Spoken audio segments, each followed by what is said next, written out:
Well, welcome back, folks. In today's video, we're going to take a little diversion and we're going to talk about preparing to paint the seat pan right here, the seat spring, and one or two other items.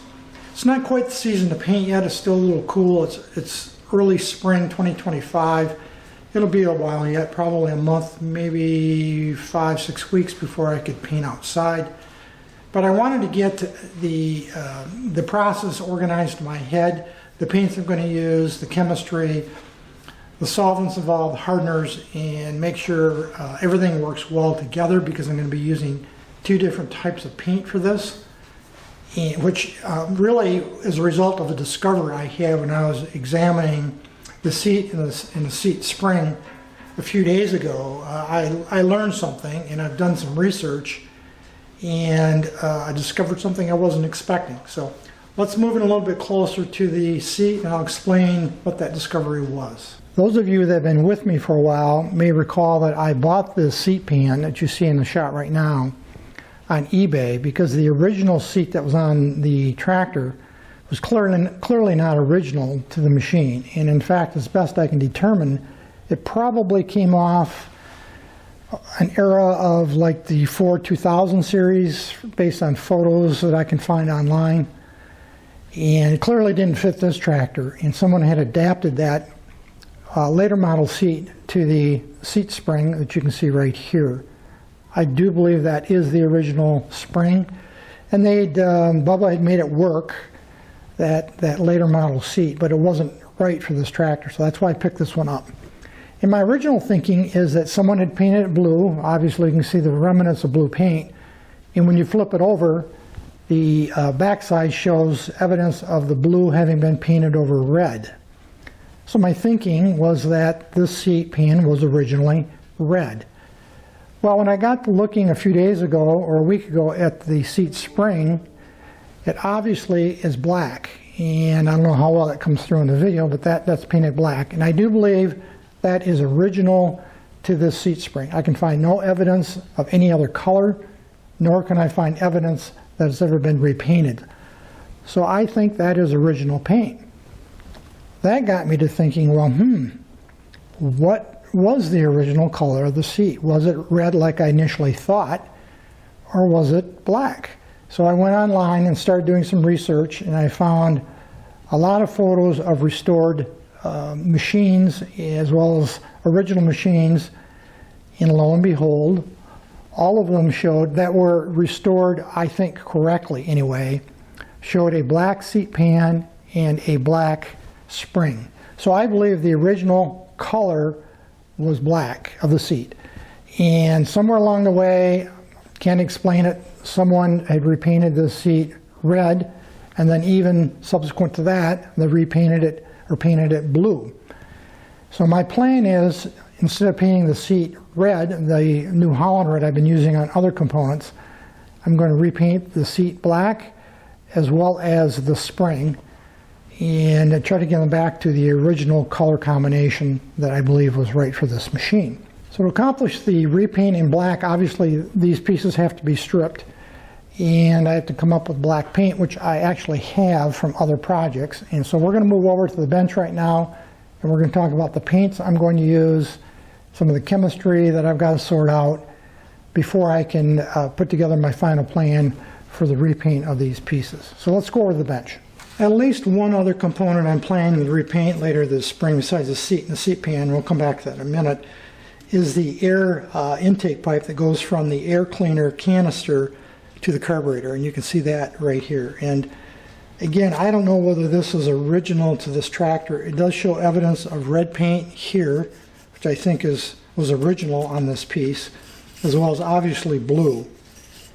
And it's got a combination of red and blue all over it. So my plan is to strip the paint off, clean it up of course, and then I will be repainting this red, because this was red. I verified that in a lot of different photos and all my research. This was originally red, so it will be repainted the New Holland red. A couple other reference documents I used is this original operator's manual, which came with the tractor when I got it, believe it or not. And this, I think, is an original piece. If you look at the copyright date, it's the early 50s.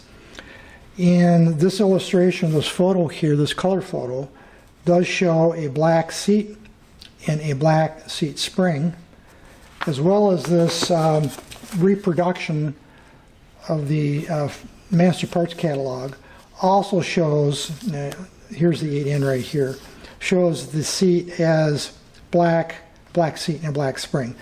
This happens to be, I think, the NAA, and that also has the same seat. It appears black seat and black seat spring. So I'm pretty confident, based on the photos I've seen online and the research I've done, that the seat was originally black. So that's what we're going to paint. To paint the seat black, I already have the appropriate paint, I believe, for that. This is a high gloss black tractor, truck, and implement paint. I have the full system here, so I've got the paint, the black paint, the primer, the reducer, and the hardener. Now, this brand of paint, I bought this a few years back, quite a few years back actually, and it's still, I store my paint properly. So, in fact, it dates from the summer of 2019. I store my paint properly, so this is fine to use, still use. I bought this from my local tractor supply, and I didn't use it obviously for this tractor. I didn't even have this tractor at the time, but I have used it for different projects since I bought it in summer of 2019, and it's held up really well for me. I've had no problems with it. There is some conversation online about this not being a great brand of paint, but I can tell you that I have not had any issues with it. It served me really well, so there's no reason I shouldn't go ahead and use this on the seat and the seat spring, especially since I already got all the materials and I have the entire system. This will be sprayed, by the way. It will not be brushed on. I have both an HVLP, high volume low pressure spray system, as well as a standard siphon feed. I haven't decided which one of the two I will use yet, one or the other, and this will work just fine in either one of those systems, as long as you have the right reducer to thin it and cut it as necessary. So this is a paint that will be used for the seat and the seat spring. But let's talk now about the red. You've seen this New Holland red before. This is the paint I use to brush paint the cylinder head and a few other items on the Ford 8N project. It's a relatively thin paint, but I did go ahead and pick up the thinner or reducer since I'm intending to use this. I'm going to spray it out to paint that tube that goes from the air cleaner canister to the carburetor. That's why I needed the thinner. What I don't have for this system is a hardener. So what I'm intending to do is use this hardener right here, even though it's a different brand and different paint system. Now, both of these systems, that being the Iron Guard New Holland as well as the Magic here, are an alkyd-based paint. That is, well, what most people probably call an oil-based paint. They're technically synthetic enamels, and the alkyd is really the base binder that holds the chemistry together. This hardener right here is designed for an alkyd-based paint. In fact, it says so right on the can here. You probably can't read it. When added to oil-based, i.e. alkyd enamel. Now remember, enamel is not a type of paint, it's a type of finish. In other words, you can get enamels in oil-based, alkyds, latex, acrylic. It typically means, or has come to mean, a very hard, glossy finish. So the fact that this is for an oil-based enamel only means it's for an alkyd drying to a hard, glossy finish type of paint, which this is. So my plan is to do a test piece using this hardener with this paint to make sure the chemistry does in fact work the way I think it will before I go ahead and spray it out. Pretty sure it will, but I'm going to do a little bit of a test just to make sure I don't have any incompatibilities in chemistry. And in order to do that, I made this little test coupon. This is just a piece of scrap steel I had around in my scrap bin, so I just cut it to size. I cleaned it, media blasted it, primed it with the Magic Primer. Again, that's the chemistry that is designed to work with this, but that's really not my point.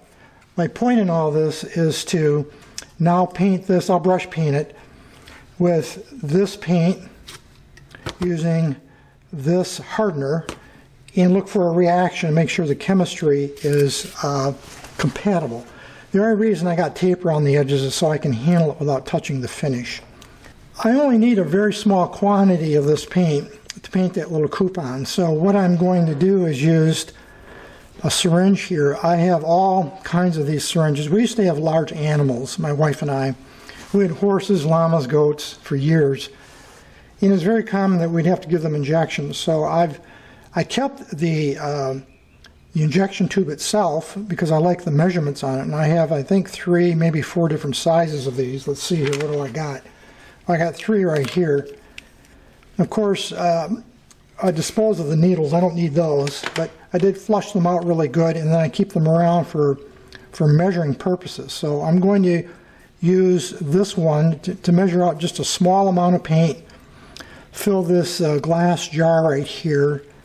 This is mixed 8 parts paint, 1 part thinner, and 16 parts of the hardener, which is a pretty small amount when we're talking about this amount of paint right here. And that's why I need something that I can measure very fine amounts with. So 8 to 1, 16 to 1 mixed in this glass jar. So that's what I'm going to do next. I'm going to mix this up. Then I'm going to hand brush that coupon that we just talked about. And I'm looking simply for a reaction. I'll look to see if the paint gets cloudy in the jar first, and then I'll go ahead and apply it to the coupon by brush and see if everything looks okay. And if it does, then that will be my mixture for spray painting later when I get around. 24 hours later, and as you can see, I have the coupon all painted. I applied 4 coats with a brush yesterday, separated by about 30 minutes between coats. The instructions for this paint indicate all coats need to be applied within 3 hours, so I needed to stay within that window. 4 coats, both sides, and as you can see, it's good and hard. Whether it's completely cured out or not yet, I don't know. Probably not, but it could be put into service. The good news is, I believe, that my test did validate that this hardener will work with this paint system. I see no issues with compatibility. There was no, initially I didn't notice or see any haziness or milkiness or cloudiness in the paint. This is what's left. There's probably maybe that much paint left in this jar here. So I'll keep that around, not that I really need it. I might use it for touch-up. It'd be great for doing a little touch-up with a brush, because I do have quite a bit of touch-up to do, of course. But I think I validated my thinking is that this system, these systems, 2 different systems will work fine. So I'm going to go ahead and use this hardener with this paint when I do additional spraying of the red. Now, when I was working on this yesterday, a thought occurred to me. There might be a question or two in some people's minds, specifically, why use a hardener at all? After all, I didn't use a hardener when I brush painted with this paint the cylinder head and some other components on the tractor, and it worked out just fine. That's a very legitimate question, and the answer is you don't have to. I don't actually have to use a hardener. I'm going to, because it does increase durability of the paint, and it also speeds up the curing or drying process. That's the 2 primary reasons. It does say something about increasing gloss. That's not a primary concern of mine, but it's really optional. And of course, there's been oil-based or alkyd-based paints used for decades without a hardener in them, and they've worked just fine. So that's a legitimate question, but I'm going to do it because I have it, and I think it will improve the quality of the paint when it's all said and done. Another thought occurred to me is people might wonder, why not use urethane? Well, again, I could use urethane. If I was doing a full restore of this tractor, a complete frame off restoration, I would go to a urethane paint, because there's no question in my mind urethane is a superior chemistry to alkyd based paints. It's expensive, a lot more expensive than this paint was, exponentially so. And I would have to have the color matched, of course, to this. I don't know if there's any urethane. There might be something out there that's pretty close to this. I haven't done any research on it, but I would have to, at minimum, research the color or have a urethane matched by a auto paint supplier, which you can do, and but it'd be expensive, very expensive, and it does bring along with it some additional challenges in terms of safety and handling, though you still need to use care when using alkyd paints, or you should. I will wear a respirator when I spray this out. But urethane is an option, but I'm at this point, given this is a working tractor, I'm not going to pursue using urethane. And you could even use a urethane primer coat and then spray this over the top of it as well to reduce the cost as an option too, though again, I'm not going to take that route with this particular project.